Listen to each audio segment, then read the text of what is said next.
নমস্কাৰ স্বাগতম জনাইছো ইয়া হল নিউজ 18 অসম নৰ্থ ইষ্টৰ প্ৰাইম টাইম 18 আৰু ষ্টুডিঅত মই প্ৰাঞ্জল প্ৰতিম হাজৰিকা এতিয়া পিতং খবৰ মণিপুৰত উগ্ৰপন্থীৰ জঘন্য আক্ৰমণক দেশজুৰি ধিক্কাৰ দিয়া হৈছে কোটাঘাটকাৰীক চিনাক্ত কৰি কঠোৰ হাতেৰে দমনৰ হুংকাৰ মণিপুৰ চৰকাৰৰ 15 জনীয়া দলটোক ৰোধিবলৈ আৰম্ভ হৈছে কম্বিং অপাৰেশ্যন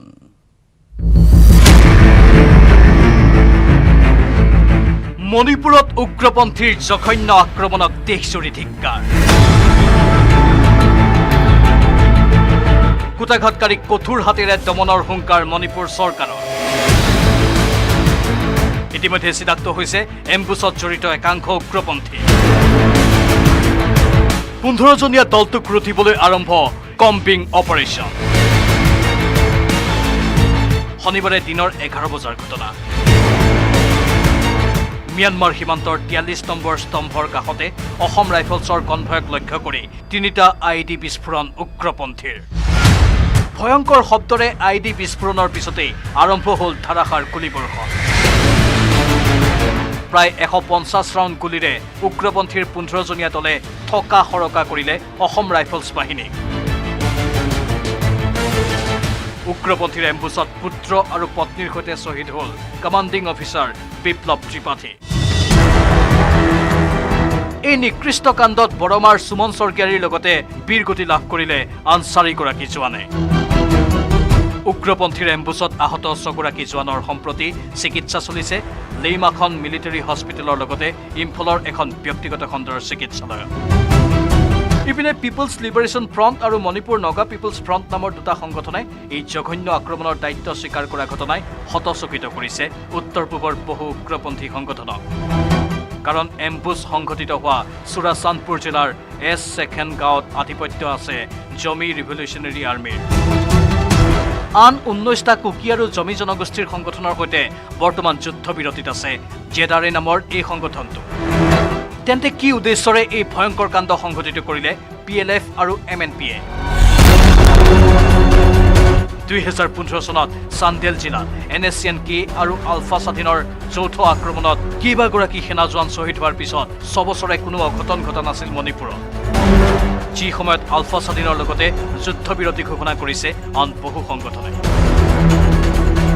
আৰু এনে সময়তে পিএলএফ আৰু এমএনপিৰ কাণ্ডই সামৰিক বাহিনীৰ লগতে চিন্তাত পেলাইছে চৰকাৰক যি দুই সংগঠনৰ বিৰুদ্ধে ইতিমধ্যে মণিপুৰ আৰক্ষীৰ লগতে সেনাবাহিনীয়ে আৰম্ভ কৰিছে কম্বিং অপাৰেশ্যন ইতিমধ্যে চিনাক্ত হোৱা একাংশ উগ্ৰপন্থীক জালত পেলাই দুয়োটা সংগঠনকে নাকি লগোৱাৰ পৰিকল্পনাৰে আগবাঢ়িছে গৃহ মন্ত্ৰালয়ৰ উগ্ৰপন্থী বিৰোধী অভিযান Condemn it in the strongest term, and it is a cowardly act, and we will hand down the culprits, and we will book according to law. Now, from the state government side, we are fully helping and fully extend cooperation. Whatever the center take the decision, we will support them. Bureau Report, News 18, Ahom North East.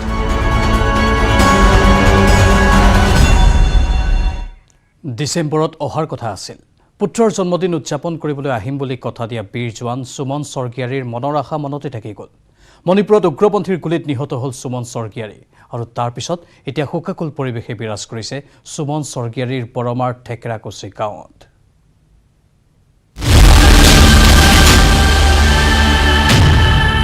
উগ্ৰপন্থীয়ে শেষ কৰি দিলে এটা পৰিয়ালক মণিপুৰৰ উগ্ৰপন্থীৰ গুলীত মৃত্যু অসমৰ বীৰ জোৱানৰ পৰিকল্পনাবোৰ আধাতে ৰৈ গ'ল সুমন সৰগিয়াৰীৰ মণিপুৰৰ সুৰচান্দপুৰত সংঘটিত উগ্ৰপন্থী আক্ৰমণত নিহত হোৱা অসমৰ বীৰ জোৱান শ্বহীদ সুমন সৰগিয়াৰীৰ ঘৰত এতিয়া কান্দোনৰ ৰোল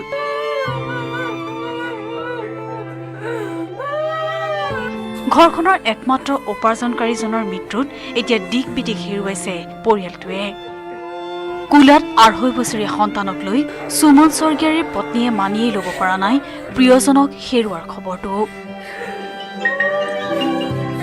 2011 চনত ভাৰতীয় সেনাত যোগদান কৰিছিল সুমন সৰগিয়াৰীয়ে শুকুৰবাৰে অন্তিমবাৰ পত্নীলৈ ফোন কৰিছিল সুমনে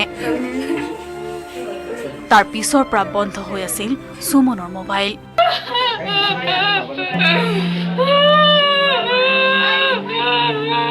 নতুনকৈ ঘৰ বনাই থকা সুমনৰ পৰিকল্পনাবোৰ আধাতে ৰৈ গ'ল। ডিচেম্বৰত পুত্ৰৰ জন্মদিন পালন কৰিবলৈ ঘৰলৈ আহিম বুলি কোৱা সুমন এতিয়া জীৱিত অৱস্থাত ঘূৰি নাহে। জুলাই 10 তাৰিখে আহিছিল, 19 তাৰিখে গ'ল, এতিয়া ডিচেম্বৰ অহা কথা আছিল। এই ল'ৰাৰ জন্মদিনৰ 3 বছৰ হোৱা আছে। এই ডিচেম্বৰত 3 বছৰ হ'ল, জন্মদিনত যাম যে এনেকৈ কৈছিল। যোৱাকালি ফোন কৰিছে। এইফালে ঘৰ বনাই আছে না, ঘৰ বনাই কৈছিল ইটাতো আনিব লাগে না, কৈছে নালাগে দে এতিয়া।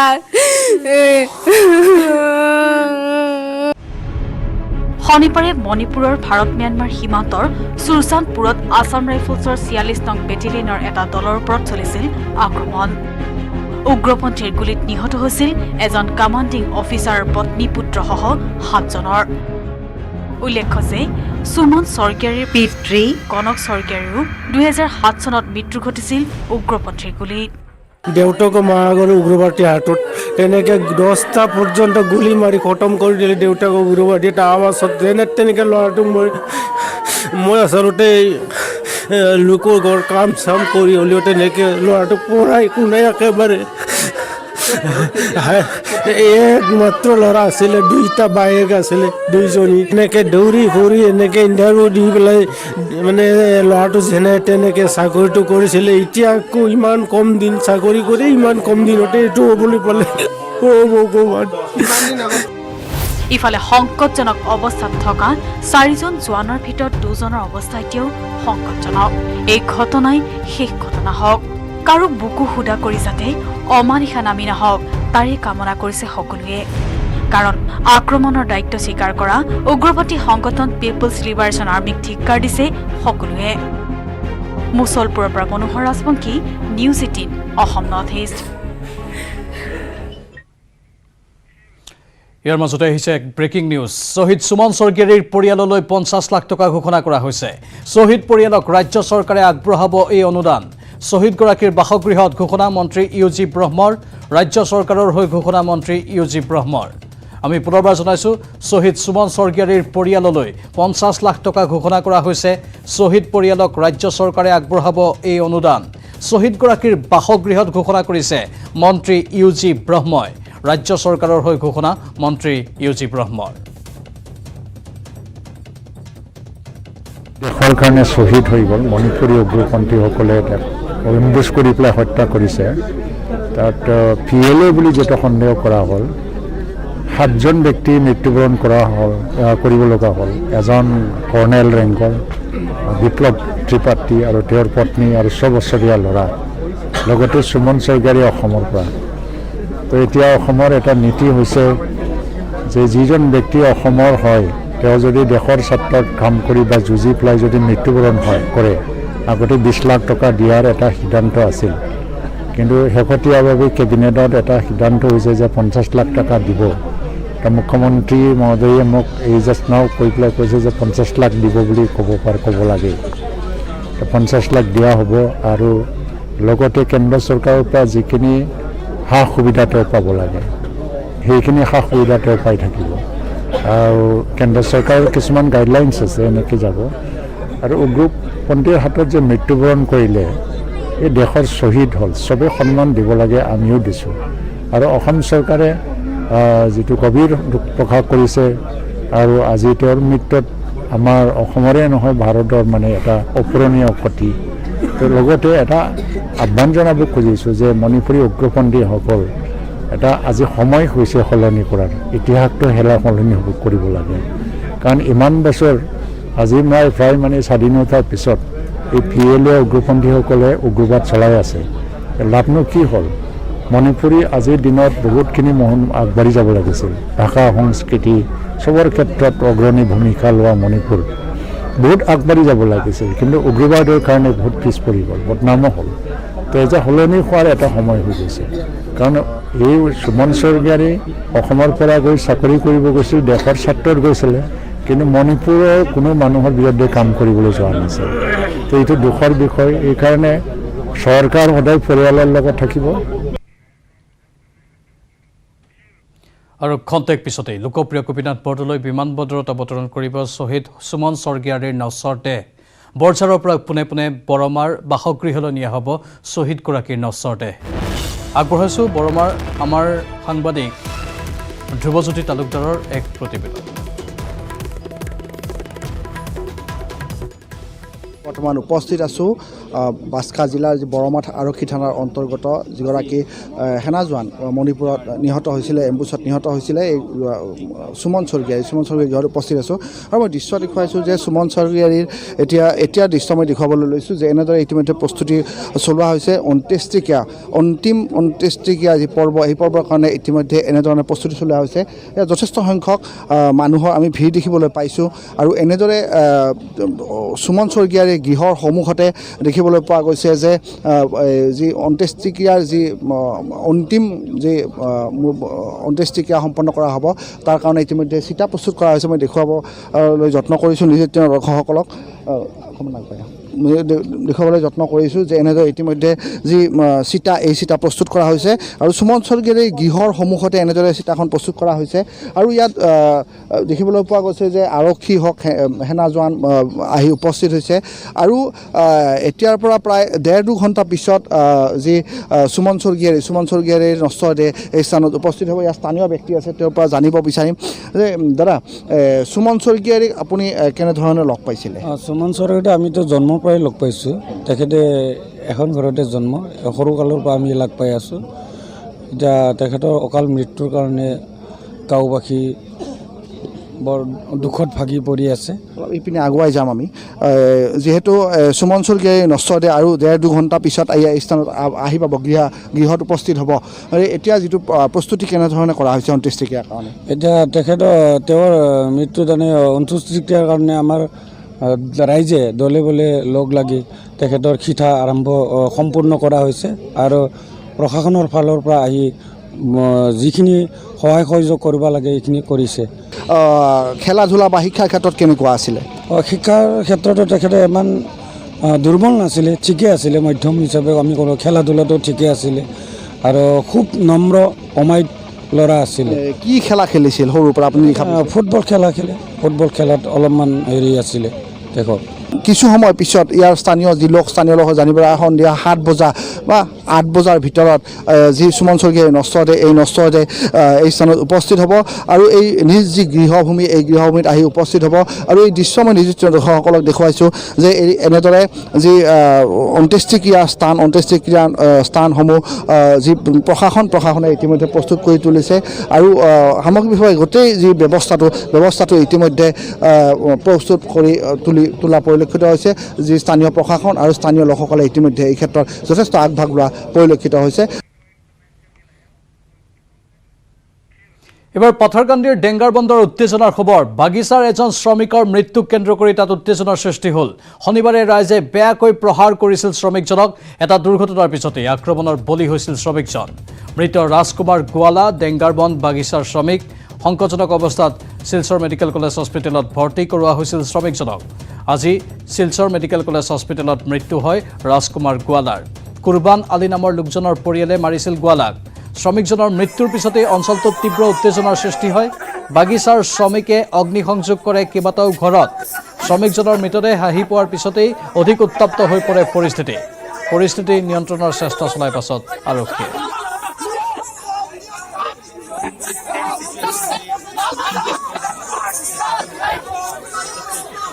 आज से एक दिन पहले 12 तारीख था। 12 तारीख हमारे सलगोई निवासी राजकुमार ग्वाला लोहारपुर अपने कार्यस्थल में जा रहे थे। वहाँ जाते वक्त हाथीकीरा जो हमारे टावर बाईपास है, बाईपास के बगल में हाथीकीरा से तलब लेकर एक व्यक्ति आ रहा था। समझ में आ रहा है, बात आ रहा है कुरबान अली के घर से। कुरबान अली का कोई आदमी है, उसका भाई है या क्या, आइनुद्दीन का। तो वहाँ से आ रहा था तो उसके बगल में कुछ साइड में लग गया था। कुछ भी इतना ज़्यादा चोटिल नहीं हुआ वो व्यक्ति, लेकिन थोड़ा लगने के बाद वो हिंदू है बोल के उसके ऊपर इतना मारपीट किया गया, आज वो व्यक्ति अपना देहांत हो गया। किसने मारामारी की? वहाँ कुछ दुष्कृतिकारी जो थे उसने मार के पीट किया। আজি দেশজুৰি পালন কৰা হ'ল শিশু দিৱস। জন্মদিনত দেশবাসীয়ে স্মৰণ কৰিলে দেশৰ প্ৰথমগৰাকী প্ৰধানমন্ত্ৰী পণ্ডিত জৱাহৰলাল নেহৰু। সমগ্ৰ দেশৰ লগতে অসমতো বিস্তৃত কাৰ্যসূচীৰে উদযাপন কৰা হ'ল শিশু দিৱসৰ অনুষ্ঠান। বিভিন্ন দল সংগঠনে আয়োজন কৰা অনুষ্ঠানত অংশ ল'লে জাকে জাকে শিশুৱে।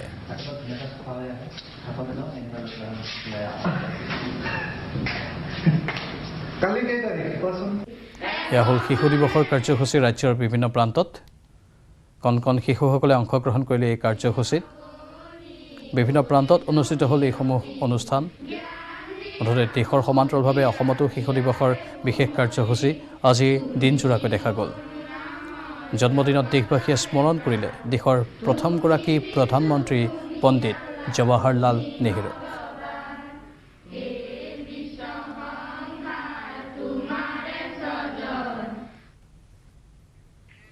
ধাৰাবাহিক গতিত প্ৰাইম টাইম 18ত আমি খবৰসমূহ জনাই থাকিম, কিন্তু এইখিনিতে সময় হৈছে বাণিজ্যিক বিৰতিৰ।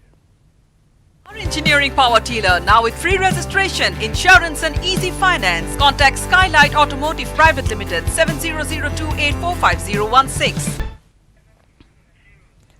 অপহৰণ কাণ্ডৰ 6 দিন উকলি যোৱাৰ পিছতে আৰক্ষীৰ জালত পৰিল অপহৰণকাৰী এটা দল। ইতিমধ্যে মেঘালয়ৰ পৰা উদ্ধাৰ কৰা হৈছে অপহৃত ৰবিল হুছেইনক। এই ঘটনা সম্পৰ্কত অভিযান চলাবলৈ যোৱা গোৱালপাৰা আৰক্ষীয়ে নিশাৰ ভাগত গুলীচালনা কৰে অপহৰণকাৰীলৈ লক্ষ্য কৰি। আগবঢ়াইছো এক প্ৰতিবেদন।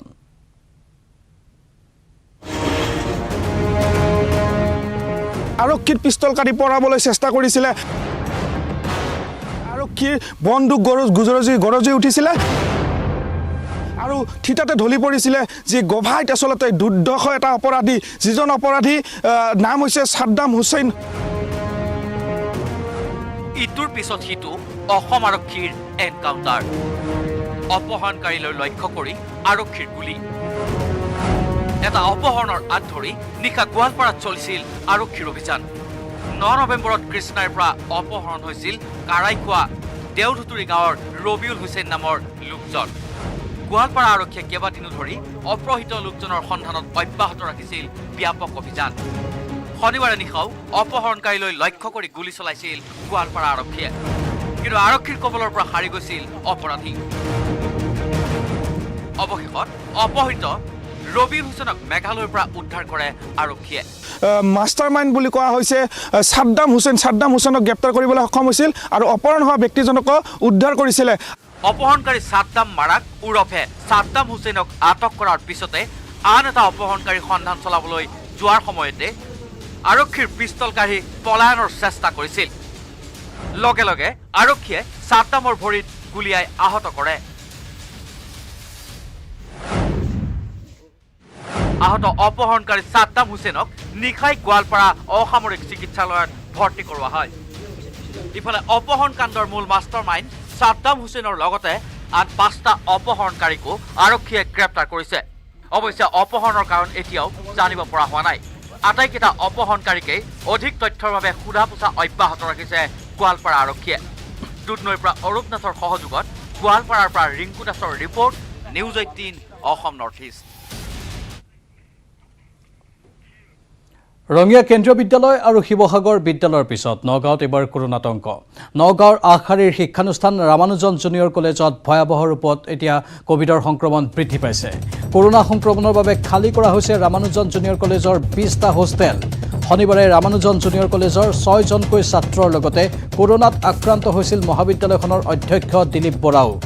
কলেজ হোষ্টেলত আছিল আক্ৰান্ত 6গৰাকী ছাত্ৰ। 6গৰাকী ছাত্ৰৰ দেহত কৰোণাৰ অৱস্থিতি ধৰা পৰাৰ পিছতেই পৰীক্ষাৰ ব্যৱস্থা কৰা হৈছে হোষ্টেলত থকা প্ৰতিগৰাকী আৱাসীৰ। কৰোণাৰ আতংকৰ বাবে 7 দিনৰ বাবে বাতিল কৰা হৈছে ৰামানুজন জুনিয়ৰ কলেজৰ পাঠদান।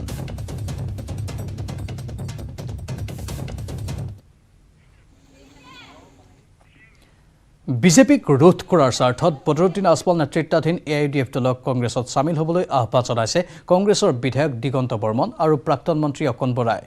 আমৃত্যু কংগ্ৰেছ কৰি যাব বুলিও সদৰি কৰে দুয়োগৰাকী নেতাই।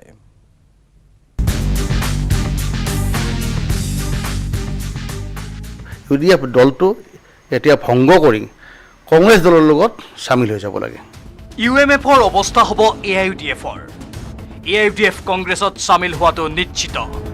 নিউজ 18ৰ সন্মুখত এই মন্তব্য কৰে প্ৰাক্তন মুখ্যমন্ত্ৰী ডক্টৰ ভূমিধৰ বৰ্মনৰ বিধায়ক পুত্ৰ দিগন্ত বৰ্মন আৰু প্ৰাক্তন মন্ত্ৰী অকন বৰাই। UDF দলটো এতিয়া ভংগ কৰি কংগ্ৰেছ দলৰ লগত সামিল হৈ যাব লাগে।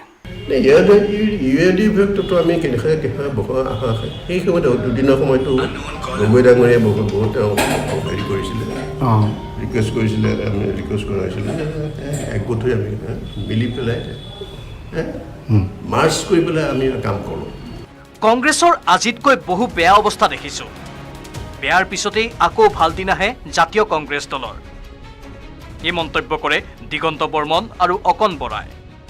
আজিৰ পৰিস্থিতিত দুয়োগৰাকী নেতাৰ গভীৰ বিশ্বাস যে 2024তেই পুনৰ ক্ষমতালৈ উভতি আহিব কংগ্ৰেছ দল। 2024 চনত গোটেই ভাৰতবৰ্ষতে এটা বিজেপি বিৰোধী ঢৌ এটা সৃষ্টি হ'ব। শেহতীয়াকৈ বিজেপিত যোগদান কৰিব বুলি ওলাইছিল দিগন্ত বৰ্মনৰ নাম। দিগন্ত বৰ্মনৰ মন্তব্য, মই জীৱিত পৰ্যন্ত মই কংগ্ৰেছ দলতে থাকিম। প্ৰয়াত দেউতা তেখেতে আজীৱন কংগ্ৰেছ কৰি গৈছে আৰু খুব বেয়া সময়তো অসমৰ যি সময়ত এটা খুব বেয়া সময় চলিছিল সেই সময়তে কংগ্ৰেছ ত্যাগ কৰা নাছিল বিভিন্ন বাধাৰ মাজতো। গতিকে নিশ্চিতভাৱে এতিয়াতো আমাৰ খুব ভাল সময় বুলি কৈছোঁ। বিৰোধী বিধায়কক ক্ৰয় কৰাৰ পৰিৱৰ্তে ৰাজ্যৰ উন্নয়ন কৰিবলৈও সকীয়াই দিয়ে বৰক্ষেত্ৰীৰ বিধায়ক দিগন্ত বৰ্মনে। বিপুল বৰ্মনৰ report, news 18 Assam north east. উপজা দিনত অতীতৰ ভাল দিনৰ কথা সুঁৱৰি দুখ প্ৰকাশ কৰিলে একালৰ প্ৰতাপী মন্ত্ৰী গৌতম ৰয়ে। নিজকে বৰাকৰ ৰজা বুলি জাহিৰ কৰা গৌতম ৰয়ৰ জন্মদিনৰ অনুষ্ঠানত নাই পূৰ্বৰ দৰে আয়োজন। পূৰ্বে জন্মদিনৰ দিনা লোকে লোকাৰণ্য হৈ থকা গৌতম ৰয়ৰ ঘৰত দেওবাৰে উপস্থিত থাকিল মাত্ৰ এমুঠি লোক।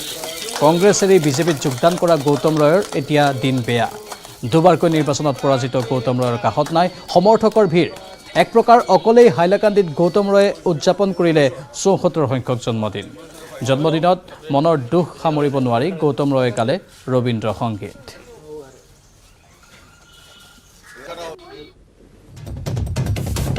মানুহ সেৱা কৰিব পাৰোঁ মই এই যে নট এ ফেক্টৰ হাইলাকান্দি বৰাই বুলি ৰাস্তা ঘাট চব উন্নতি হ'ব লাগে। আমাৰ মাননীয় মুখ্যমন্ত্ৰী কৰ্মবীৰ হিমন্ত বিশ্ব শৰ্মাৰ আমি পাইছোঁ। আমি তাক দিয়ে আগামী 5 বছৰত যিমান পাৰোঁ আমাৰ বৰা বৃদ্ধি কৰাৰ উন্নতি কৰাৰ কাৰণে যিমান পাৰোঁ চেষ্টা কৰিম। কি গান কাম কওক, গানটো বহুত গান আছে, এইটো চব পুৰণা কথা মনত পৰি যায়। দিনগুলো মোৰ সোনাৰ খাঁচায় ৰইল না সেই যে আমাৰ নানান ৰঙেৰ দিনগুলো। ধন্যবাদ। আলফাত নতুনকৈ অসমৰ যুৱক যুৱতী যোৱাটো বন্ধ কৰিব লাগে চৰকাৰে। মুখ্যমন্ত্ৰীক ৰাজধৰ্ম পালন কৰিবলৈ আহ্বান সাংসদ প্ৰদ্যুৎ বৰদলৈৰ। লগতে তেওঁ আগবঢ়ালে আন কেইবাটাও পৰামৰ্শ। সশস্ত্ৰ বিদ্ৰোহী সংগঠন আলফাত অসমৰ যুৱক যুৱতী নতুনকৈ যোৱাটো বন্ধ কৰিব লাগে বৰ্তমানৰ চৰকাৰখনে। কিয় এনেদৰে যাব লগা পৰিস্থিতি হ'ল সেই কথা অসমৰ মুখ্যমন্ত্ৰীয়ে অতি সংবেদনশীলভাৱে অনুধাৱন কৰা প্ৰয়োজনীয়তা আহি পৰিছে। এই মন্তব্য কংগ্ৰেছী সাংসদ প্ৰদ্যুৎ বৰদলৈ। আলোচনাৰ মেজলৈ আহি চবেই মূল সুঁতিলৈ ঘূৰি আহিছে, কিন্তু এনেকুৱা সময়ত আমাৰ উঠি অহা প্ৰজন্মৰ অকল এই 5গৰাকীয়ে নহয়, মই খবৰ পাইছোঁ যে এনেকুৱা ধৰণৰ অকল 5গৰাকী ছোৱালীৰ কথাহে কৈছে, কিন্তু ল'ৰাও তেনেকৈ আজি প্ৰায় 2-3 মাহত এই বস্তুটোত চৰকাৰে গুৰুত্বপূৰ্ণভাৱে ল'ব লাগিব। কংগ্ৰেছৰ সাংসদগৰাকীয়ে ক্ষোভ প্ৰকাশ কৰি লগতে কয় যে অসমত বৰ্তমান ধৰ্মীয় মেৰুকৰণ কৰি চৰকাৰৰ কাম কাজসমূহ চলি আছে। সেই নীতি পৰিহাৰ কৰি ৰাজধৰ্ম পালন কৰিবলৈ মুখ্যমন্ত্ৰী হিমন্ত বিশ্ব শৰ্মাক আহ্বান জনাইছে। দেশৰ ভিতৰতে এখন উন্নয়নশীল ৰাজ্য গঢ় দিবলৈ হ'লে ৰাজধৰ্ম পালন কৰিব লাগিব। সংবিধানৰ শপত খোৱা প্ৰতিজন জনপ্ৰতিনিধিয়ে ৰাজধৰ্ম পালন কৰা উচিত বুলি মন্তব্য কৰে সাংসদ প্ৰদ্যুৎ বৰদলৈ। মৰিগাঁৱৰ পৰা পৱনজ্যোতি ডেকাৰ report, news 18 Assam north east. আৰু প্ৰাইম টাইম এটিনত পুনৰ সময় হৈছে চমু বাণিজ্যিক বিৰতিৰ। Kumar Engineering Power Dealer, now with free registration, insurance and easy finance. Contact Skylight Automotive Private Limited, 7002845016.